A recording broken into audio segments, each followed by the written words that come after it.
بسم اللہ الرحمن الرحیم نحمدہ و نصلی علی رسولہ الکریم وعلی آلہ و صحابہ اجمعین۔ جناب خالد محمود صاحب، چیئرمین ظفر علی خان فاؤنڈیشن، اور جناب ڈاکٹر شفیق جلندری صاحب اور حضرت آصف بلی صاحب اور راحت نسیم چودھری صاحب اور خواتین و حضرات، بہت سی باتیں مجھے مہمان مقرر کے طور پر ہمارے دوستوں نے پیش کر دیا۔ میں تو میزبان مقرر ہوں کہ اس فاؤنڈیشن کا ہم حصہ ہیں جو خالد محمود صاحب کی قیادت میں یہ کام کر رہی ہے۔ مولانا ظفر علی خان کا سارا کلام جو ہے وہ شائع کیا ہے، اور ان کے میرا خیال ہے کہ اداریے بھی اور بہت سی کتابیں بھی اور چھپی ہیں۔ اب آصف بلی صاحب جو ہیں وہ ماشاء اللہ ہماری تاریخ پر ان کی بڑی گہری نظر ہے، اور جو نظریاتی معاملات ہیں ہمارے ان کی وہ حفاظت کا فریضہ ادا کر رہے ہیں۔ مولانا ظفر علی خان کی شخصیت، ان کی خدمات، ان کا کردار، اس بارے میں ہمارے راحت نسیم صاحب نے بھی بڑی تفصیل سے بات کی ہے، اور راحت نسیم صاحب کے جو والد تھے حکیم نسیم چودھری صاحب، وہ تو مولانا کے عاشق تھے، ان کی زندگی ان کے ساتھ گزری تھی، ان کا سارا کلام ان کو حفظ تھا۔ یعنی آپ ان کے پاس بیٹھ جائیں اور مولانا کے اشعار، ان کا پس منظر، ان کی شان نزول، وہ سب سنتے رہیں۔ ہاں، اور مولانا کی تصویر تھے وہ،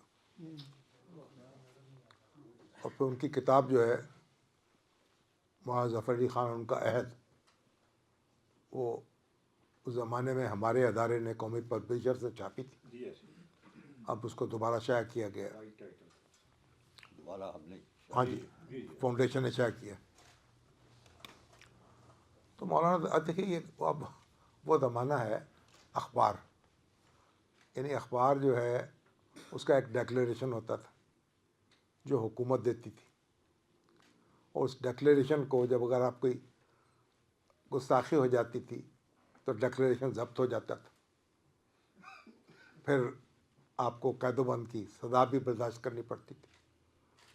تو مولانا جو ہیں ان کی زندگی کا بڑا حصہ جیل میں گزرا۔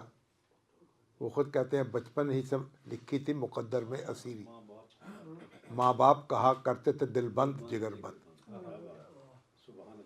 اور مسلم لیگ کے جو تاسیسی اجلاس میں شریک ہوئے اور آخر دم تک مسلم لیگ میں شریک رہے، اس کا حصہ رہے۔ تو مولانا ایک بڑی سمابی طبیعت کے مالک تھے۔ کئی تنظیمیں ان کے ساتھ تعلق رہا، پھر ان سے الگ ہوئے۔ کئی شخصیات جو ہیں ان کے مداح رہے، پھر ان کی مذمت بھی کی، لیکن مسلم لیگ سے جو ان کی وابستگی ہے وہ مسلسل رہی، اور تحریک پاکستان میں انہوں نے بڑا کردار ادا کیا۔ جو لاہور ریزولوشن ہے، جب وہ پیش کیا گیا مسلم لیگ کے کنونشن میں 23 مارچ 1940 کو، تو مولوی فضل الحق جو وزیر اعظم تھے متحدہ بنگال کے، انہوں نے وہ ریزولوشن پیش کیا، تو قائد اعظم نے مولانا ظفر علی خان سے کہا کہ وہ اس کا ترجمہ کر دیں۔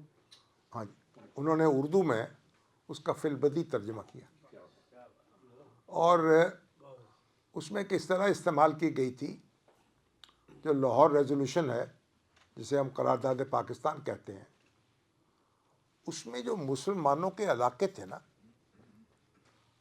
ان کے بارے میں ان کا جو ذکر کیا گیا تھا، وہ صوبوں کا لفظ استعمال نہیں کیا تھا کہ مسلمان اکثریت کے جو صوبے ہیں ان میں پاکستان قائم ہو۔ اس کی بجائے کہا گیا تھا کنٹیگوس مسلم میجورٹی ایریاز، یعنی متصل علاقے جو ہیں. تو مولانا ظفر علی خان نے اس کا ترجمہ کیا مسلم اکثریت کے متصل منطقے. تو اس کی بڑی داد دی گئی ان کو اس وقت. تو بہرحال مولانا ظفر علی خان اور تحریک پاکستان کے آخری دنوں میں وہ بیمار ہو گئے، اور جب پاکستان قائم ہوا ہے تو ان کی صحت جو تھی وہ بہت متاثر ہو چکی تھی شدید. اور 1946 کے جو انتخابات ہیں ان کی مہم انہوں نے چلائی، اتنے دورے کیے اور جگہ جگہ پہنچے مسلم لیگ کا پیغام لے کر، لیکن ان کی صحت جو تھی وہ جواب دے گئی. اس کے بعد وہ عملی زندگی میں کوئی سرگرم کردار ادا نہیں کر پائے، اور پاکستان بننے کے بعد وہ ایک ان کی سرگرمیاں محدود ہو گئیں. تو یہاں لیاقت علی خان جو تھے پہلے ہمارے وزیر اعظم، وہ ان کی مزاج پرسی کے لیے آئے ذمہ دار کے دفتر میں. تو مولانا ظفر علی خان نے ان سے کہا کہ ہمیں ہندوستان سے یہ مطالبہ کرنا چاہیے کہ مشرقی اور مغربی پاکستان کے درمیان ایک کاریڈور ہمیں دیا جائے، زمینی کاریڈور، تاکہ دونوں خطے جو ہیں ان کے درمیان رابطہ ہو جائے زمینی، اور وہاں ہم ٹرین چلا سکیں اور دونوں حصوں کو ملا سکیں آپس میں. تو اب مولانا اکثر ان کے اخبار جو ہیں اس کے ڈکلیریشن بار بار ضبط ہوئے، جرمانے ہوئے، بار بار ان کی نظر بندی ہوئی. اب ایک زمانہ وہ تھا، اور جب میں نے صحافت کا آغاز کیا ہے اس وقت بھی ڈکلیریشن کا حصول جو تھا بہت مشکل تھا.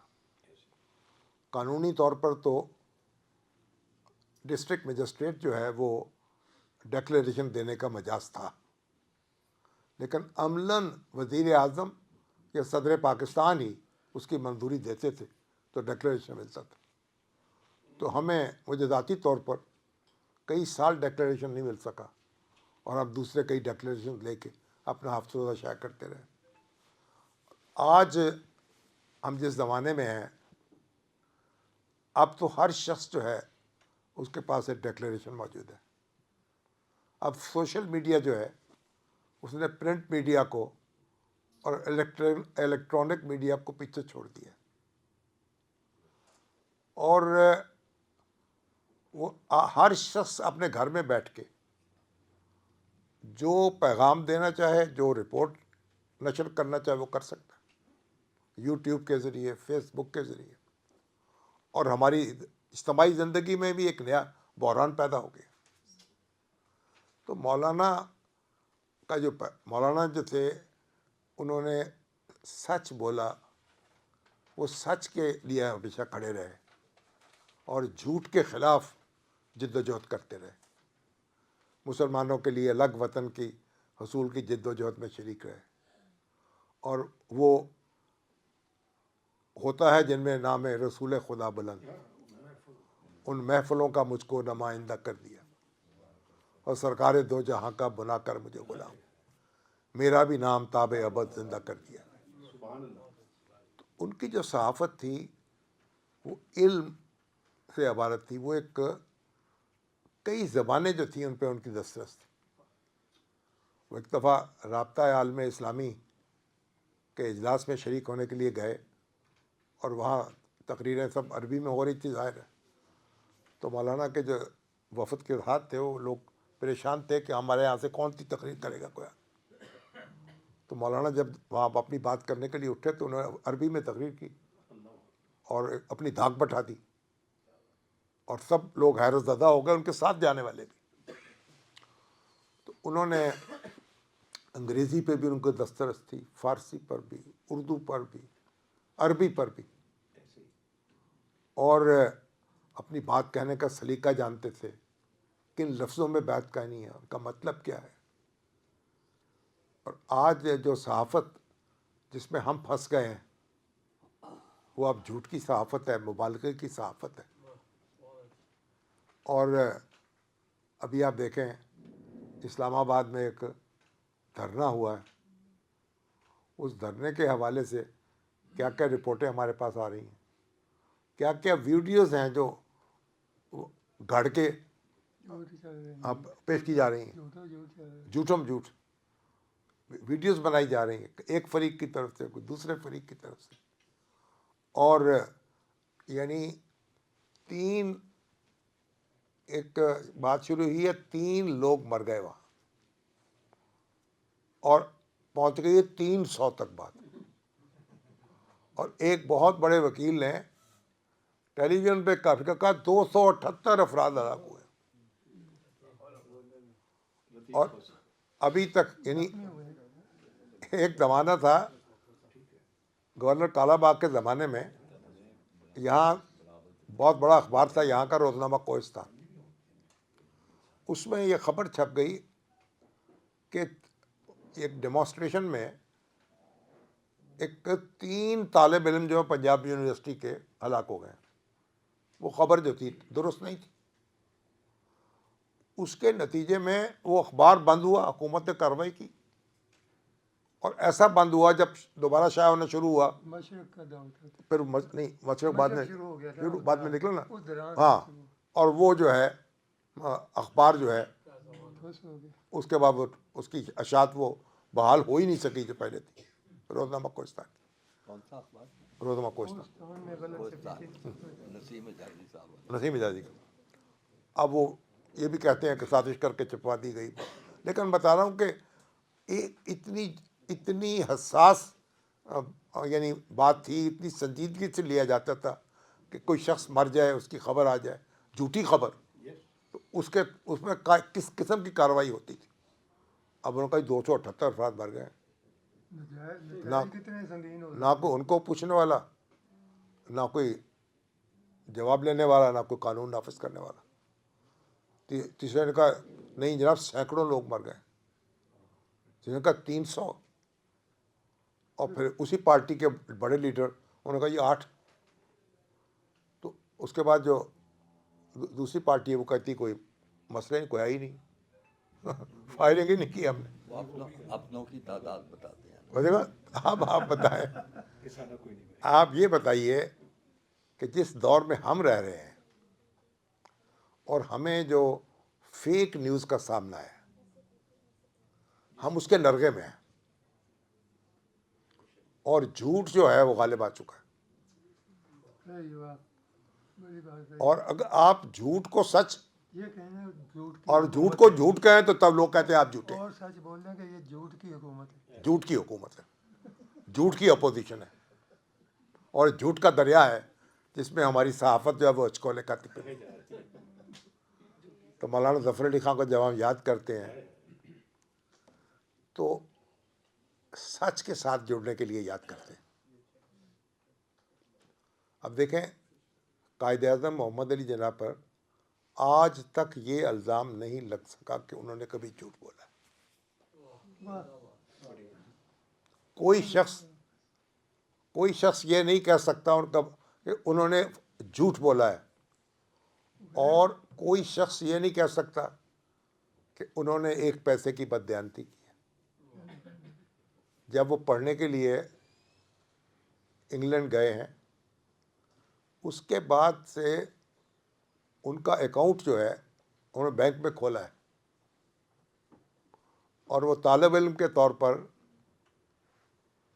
انہوں نے وہاں جو زندگی گزاری ہے، اس زمانے میں ان کے والد نے انہیں کتنے پیسے بھیجے ہیں وہ سارا حساب موجود ہے. اور اس کے بعد قائد اعظم نے اپنی زندگی میں کیا کمایا ہے، کیا خرچ کیا ہے، ان کے جو پیپرز ہیں آج بھی ان میں حساب موجود ہے. علامہ اقبال کے جو حساب ہیں وہ بھی موجود ہیں. تو مولانا ظفر علی خان پر بھی کوئی شخص یہ نہیں کہہ سکتا کہ انہوں نے جھوٹ بولا ہو. جھوٹ جو ہے محتاط کرتے تھے. سیاست اور صحافت جو تھی وہ جھوٹ سے ناآشنا تھی، اور آج جھوٹ کے بغیر کہ چل نہیں رہا کام. نہ صحافت چل رہی ہے نہ سیاست چل رہی. آپ یہ دیکھیں کہ آج اور پھر مولانا ظفر علی خان ان کی ایک شناخت جو تھی شخصیت کی، عشق رسول. اب جو عشق رسول ہے وہ ان کی وہ ایک اس میں وہ رچا باسا ہوا تھا، وہ ایک شخصیت تھی ایسی. اور یہی ان کی بنیادی شناخت تھی. دل جس سے زندہ ہے وہ تمنا تم ہی تو، ہم جس میں بس رہے ہیں وہ دنیا تم ہی تو. اور پھر ہم نے بچپن سے وہ ان کی نعت پڑھنی شروع کی. وہ شمع اجالا جس نے کیا 40 برس تک غاروں میں، ایک روز جھلکنے والی تھی سب دنیا کے درباروں میں. جب تک کٹ مروں میں کھا جائے تبھی اور ابو ایک مرتبہ ہے، ہم مرتبہ ہیں یاران نبی ہیں، کرنے ایک ہی مشعل کی ابو بکر و عمر و عثمان و علی. کچھ فرق نہیں. ہم مرتبہ ہیں یاران نبی، کچھ فرق نہیں ان چاروں میں. دیکھیے ایک شعر میں پورا آپ نے ایک فلسفہ بیان کر دیا، اور جو یہ شیعہ سنی تفریق ہے اس کو دفن کر دیا. تو مولانا ظفر علی خان کو جب ہم نے یاد کرنا ہے، اور یہاں تو ہمارے مجید نظامی صاحب کہتے تھے وہ بھائی یہ جو میکلوڈ روڈ پہ ان کا جو دفتر تھا وہ بعد میں بک گیا. تو مجید نظامی صاحب کہتے تھے جو ان کی ضمانتیں ضبط ہوئی ہیں اس وقت، جو ان کے پریس ضبط ہوئے ہیں، اگر اسی کو واپس کر دیا جائے، آپ اصل رقم جو ہے آج کے حساب سے تو کئی بلڈنگیں وہ خریدی جا سکتی ہیں مال روڈ پر. اور پھر ذمہ دار جو ہے اخبار، اس کا جو ڈیکلیریشن ہے وہ بھی ہم نے کوشش کی کہ وہ ہم لے لیں کسی طریقے سے. چلیے ایک تھوڑا سا اس کا کوئی نیٹ پہ کچھ آپ دیں، کچھ کر دیں تاکہ نہ. تو مولانا ظفر علی خان کو آج کے جو اخبار نویس ہیں ان کو انہیں یاد کرنا چاہیے، انہیں یاد رکھنا چاہیے، ان کو پڑھنا چاہیے، ان کے نقش قدم پہ چلنا چاہیے کہ آپ نے مشکلات برداشت کرنی ہے، آپ نے مصائب جھیلنے ہیں، لیکن اپنی بات کہنی ہے، اور جھوٹ جو ہے اس کے خلاف دیوار باندھنی ہے. یہ ایک تقاضا ہے نا ہمارے وقت کا، کیونکہ وہ ورنہ تو جھوٹ ہمیں کہیں کا نہیں چھوڑے گا. اور وہ کہتے ہیں نا کہ جب سچ جو ہے ابھی جوتے پہن رہا ہوتا ہے کہ جھوٹ پوری دنیا کا چکر لگا کر واپس بھی آ جاتا ہے. تو مولانا ظفر علی خان کو خراج تحسین پیش کرنے کا سب سے اچھا طریقہ یہ ہے کہ ہم سچ کے ساتھ جڑ جائیں، سچ بولیں، سچ لکھیں اور سچی بات کریں. اور ہماری زندگی مولانا جو تھے وہ عالم باعمل تھے. جس ایک ان کی جو شخصیت تھی پابند صوم صلات تھے. ان کی زندگی جو تھی، ان کے جو خیالات ہیں، ان کے جو نظریات ہیں، ان کی تصویر تھی. ان کا عشق رسول جو تھا وہ کوئی قوال نہیں تھے کہ قوالی کرتے چلے جاتے. ان کی تصویر پوری زندگی جو تھی وہ رسول اللہ صلی اللہ علیہ وسلم کے عشق کے مطابق، یعنی رسول اللہ کی جو تعلیمات ہیں ان کی وہ تصویر تھے. دیکھو عشق رسول جو ہے اس کا تقاضا تو اطاعت رسول ہے نا. اگر اطاعت نہیں ہے تو محبت کا کیا دعویٰ ہے. تو مولانا جو ہیں ان کو جب تک تحریک آزادی جو ہے ہماری وہ نامکمل ہے ان کے ذکر کے بغیر. اس کو ہم اس کی تاریخ نہیں لکھ سکتے ان کے ذکر کے بغیر. اور اس وقت جو ذمہ دار تھا اس سے بڑا اخبار آج تک شائع نہیں ہوا سب کانٹیننٹ. کیونکہ وہ ایک اخبار جو تھا وہ کلکتے سے لے کے کراچی تک پڑھا جاتا تھا اور ہر جگہ پہنچتا تھا. دوسرے دن پہنچے یا تیسرے دن پہنچے، لوگ اس کا انتظار کرتے تھے. اور بیچنے والے کے کپڑے پھٹ جاتے تھے جب ہاں، لوگ جبڑتے تھے. اور وہ جو ان کی اصطلاحات ہیں یہ ملت اسلامیہ، نشاط ثانیہ، اور یہ اصطلاحات ان کی دی ہوئی ہے، اور وہ واحد اخبار ہے جس کے لیے چندہ جمع ہوا ترکی میں، اور جنہوں نے جو یہاں سے چندہ جمع ہوا ترکی کے لیے، یہ لیتے ہیں اور جو خلیفہ تھے سلطنت عثمانیہ کے، ان کو براہ راست جا کے ملے وہاں ظفر علی خان ان کو پیش کیا. ان کے حضور. اور آج بھی وہ جو ترک بھائی ترکی ہے ہمارے ساتھ، اس کا جو تعلق ہے وہ مضبوط تعلق ہے تحریک خلافت کی وجہ سے، اور اس کردار کی وجہ سے جو یہاں ذمہ نے وہاں ظفر علی خان نے اور یہاں کے مسلمانوں نے اس وقت ادا کیا اور ترکی کے ساتھ کھڑے ہوئے. تو مولانا جو ہے وہ آخر میں جب انہوں نے، وہ کہتے ہیں کہ یہاں جو صورتحال درپیش ہوئی پاکستانی سیاست ہے، اب دیکھیے اردو زبان جو ہے اس کے ساتھ ہم نے کیا کیا ہے کہ وہ اس کا گلا ہم نے خود گھونٹ دیا. ہندوستان نہیں اس کا گلا گھونٹ سکا جس طرح ہم گھونٹا ہے. اور وہ پنڈت جواہر لال نہرو نے کہا نا جوش ملی آبادی سے کہ جب ملنے گیا، ان کا بھی آپ تو کہتے تھے، آپ لوگ تو کہتے تھے ہم نے اردو کے تحفظ کے لیے پاکستان بنایا. تو میں پاکستان کے دورے پہ گیا تو میں اردو بول رہا تھا، مجھ سے لوگ انگریزی بول رہے تھے. مجھے استقبالیہ خطبہ پیش کیا گیا، وہ انگریزی میں تھا، میں نے جواب اردو میں دیا. یہ پنڈت نہرو کہہ رہے ہیں. اور جو ہمارا دعویٰ تھا، ہماری اپنی زبان جو ہے، جتنا نقصان ہم نے کیا ہے اپنی زبان کا، اس میرا خیال ہے ہندوستان میں اتنا نقصان نہیں ہوا. اب چینی مسلط کی جا رہی ہے. ہاں چینی بھی مسلط کی جا رہی ہے. چینی چلو زبان بھائی، چینی بھی پڑھیں آپ، انگریزی بھی پڑھیں، جاپانی بھی پڑھیں، جتنی ضرورت لیکن جو اردو ہے اس کی جگہ تو نہ لینا. بھائی ماں کی جگہ تو آپ نہیں دے سکتے نا کسی کو. ہمارے اشفاق صاحب کہا کرتے تھے بھائی میری ماں جو ہے وہ ضعیف ہو چکی ہے، وہ تھوڑی بہت بیمار بھی رہتی ہے، لیکن میں الزبتھ ٹیلر کو تو اپنی ماں نہیں ملا سکتا نا. تو آپ اردو ہمارے رابطے کی زبان ہے، اس کا کوئی متبادل نہیں ہے. باقی تو ٹھیک ہے، آپ جو زبان چاہے پڑھیں. چینی زبان جب پڑھیں گے تو پسینے آئیں گے، اتنی مشکل زبان ہے. بہرحال تمہارا ظفر علی خان جو ہے، ہمارے جو بھائی ہیں خالد محمود صاحب، ہم ان کو خراج تحسین پیش کرتے ہیں.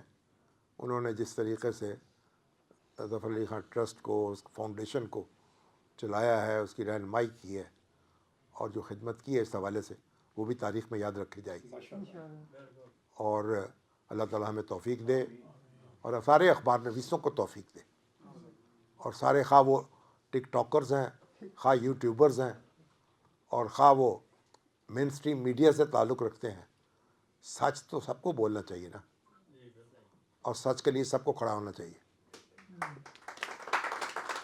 اللہ تعالیٰ ہمیں سچ بولنے کی، سچ سننے کی، اور سچ کو برداشت کرنے کی توفیق عطا فرمائے. شکریہ.